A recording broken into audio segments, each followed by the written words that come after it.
OYO की policy में जो बदलाव हुआ है ऐसे हम जानना चाहेंगे क्या नए बदलाव हुए हैं। भैया, ओयो की पॉलिसी में बदलाव हुआ है, क्या आपके पास ऑर्डर आया है, क्या बदलाव इसमें हुए हैं? सर, अभी तक हमारे पास कोई ऑर्डर नहीं आया है। अभी तक हमें ओयो की कंपनी ने कुछ भी बात सूचित नहीं करी है कि ये लोग क्या कर रहे हैं या क्या नहीं कर रहे हैं। अच्छा, ये बताइए, जैसे इसमें नए टर्म्स अभी तक जो चल रहे हैं कि क्या में कपल्स को ही एंट्री मिलेगी, अगर अभी तक की बात करें तो किस तरीके से आप लोग यहाँ पर अभी तक रूम में एंट्री देते हैं? सर, हम लोग प्रॉपर आईडी लेते हैं, आईडी पे साइन कराते हैं, कस्टमर का फ़ोन नंबर दिलवाते हैं, तब हम रूम में पाते हैं। ऐसे हमारे साथ कुछ और यूथ भी हैं, उनसे इसका आप पक्ष जानना चाहेंगे। ये बताइए कि ओयो को लेकर एक नई पॉलिसी जारी हुई है जो काफ़ी चर्चाओं में केंद्र रही है, और ओयो को लेकर तो सोशल मीडिया पर हमेशा चर्चा का केंद्र रहता है। एज ए स्टूडेंट आप इस पॉलिसी को कैसे देखते हैं? सर, मैं एज ए स्टूडेंट इस पॉलिसी को थोड़ा ठीक भी मानती हूँ और थोड़ा गलत भी मानती हूँ, क्योंकि कुछ लोगों को काफ़ी नीड होती है प्राइवेसी की भी, और कुछ स्टूडेंट्स भी आते हैं बाहर से पेपर वगैरह देने के लिए जो स्टे करते हैं रूम्स वगैरह पर, तो उन्हें इस चीज़ की आवश्यकता है। बट अगर मैं बात करूँ थोड़े फ़ायदे की, तो स्टूडेंट्स अगर आ रहे हैं कॉलेजेस स्कूल्स, तो इस बहाने से ओयो में ही स्टे कर रहे हैं, तो उससे उनका थोड़ा पढ़ाई में से ध्यान हट रहा है, तो शायद स्टूडेंट्स के लिए थोड़ा ठीक भी है। और अगर प्राइवेसी की बात करूँ तो इस प्राइवेसी के लिए मतलब जो लोग बाहर से आ रहे हैं या स्टे करना चाह रहे हैं या अनमैरिड कपल को रूम्स चाहिए या फिर प्राइवेसी चाहिए, तो उनके लिए थोड़ा सही भी है। गली क्या कहना चाहेंगे अक्षय वैसला, ओयो को लेकर एक नया नियम आ गया है। ओयो तो हमेशा ही सोशल मीडिया पर चर्चा का केंद्र रहता है। एज ए स्टूडेंट कैसे देखते हैं, क्योंकि आपके हाथ में भी परीक्षा का पेपर है, क्या कहना चाहेंगे जब अन्य जगह प्रतियोगी परीक्षा होती है तो कितना आपके लिए अच्छा रहता है? नहीं, प्रतियोगिता परीक्षा में मतलब उसमें कोई लड़की लेकर थोड़ी ना साथ में जाएंगे। उसमें ये जो नियम आया उसमें तो ये है कि अनमैरिड जो अगर किसी लड़की को लेकर आप जा रहे हैं उसमें ओयो में, तो उसे लेकर नहीं जा सकते, मतलब उसमें नहीं रह सकते। मैरिड है कोई तो युवक युवती दोनों रह सकते हैं।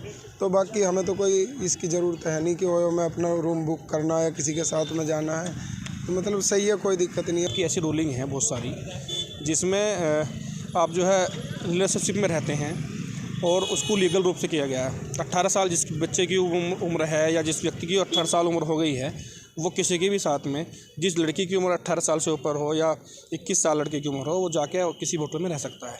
और जो ओयो ने ये एक जो बाज़ार का जो स्टंट है, वो लगातार जो है ओयो की जो गिरफ्त था वो गिरता जा रहा था। तो ये केवल मामूली तौर पे एक बाजारीकरण का जो एक नियम होता है ना, अपने आप को अप करने का है, और ऐसा स्टंट जो है बाजार के रूप में चलते रहते हैं जो है।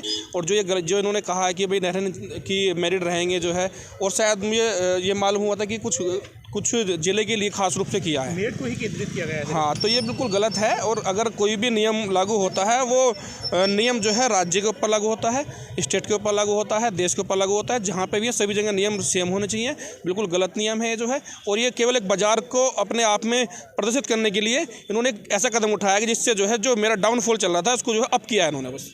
देखो, इस तरीके से देखना चाह रही हूँ कि हर पॉलिसी का एक पॉजिटिव और नेगेटिव दोनों इम्पैक्ट होते हैं, लेकिन यहाँ पे 75% आजकल नेगेटिव इम्पैक्ट यूज़ हो रहा है यहाँ पे ओयो का, क्योंकि ओयो का नाम आते ही लोगों की जो मेंटलिटी है वो चेंज हो जाती है।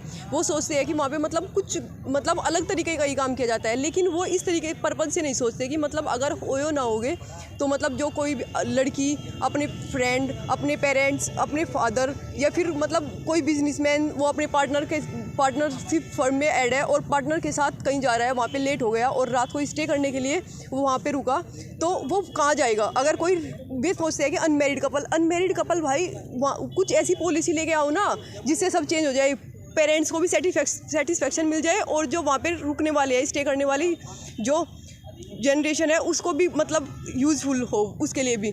तो इसलिए मैं सोचती हूँ कि गवर्नमेंट को एक ऐसा वो करना चाहिए जिसमें आइडेंटिफिकेशन लेनी चाहिए, जैसे पेरेंट्स का, मम्मी पापा का आधार कार्ड, जिससे पेरेंट्स सेटिस्फाई रहे और ओयो वाले भी सेटिस्फाई रहे कि वे अपनी पेरेंट्स की मर्ज़ी से ही यहाँ पे रुक रहे हैं। 2 मकान में 3 मकान में परमिशन किसने दी? उन्होंने दी ना, और वे खुद ही अपने नियम जो है बना रहे हैं। 2013 से 2025 आ चुका, आज तक उन्हें याद नहीं आया कि वो ये होटल में एंट्री किसकी देनी है। अब उनकी जो मार्केट थी वो ठंडे बस्ते में थी, अब उन्होंने मीडिया का स्टंट चलाया, ऐसा बयान देगा कि जो है वहाँ पर मैरिड कपल को एंट्री देंगे। भाई अभी तक ओयो द्वारा जो ये पॉलिसी लागू की गई है, लेकिन उसके जो ओयो संचालक जो इसके माध्यम से होटल के रूम बुक करते हैं, उनको इस तरह का कोई भी दिशा निर्देश लिखित में नहीं मिले। लोकलिटी मेड से विशाल भटनागर की रिपोर्ट।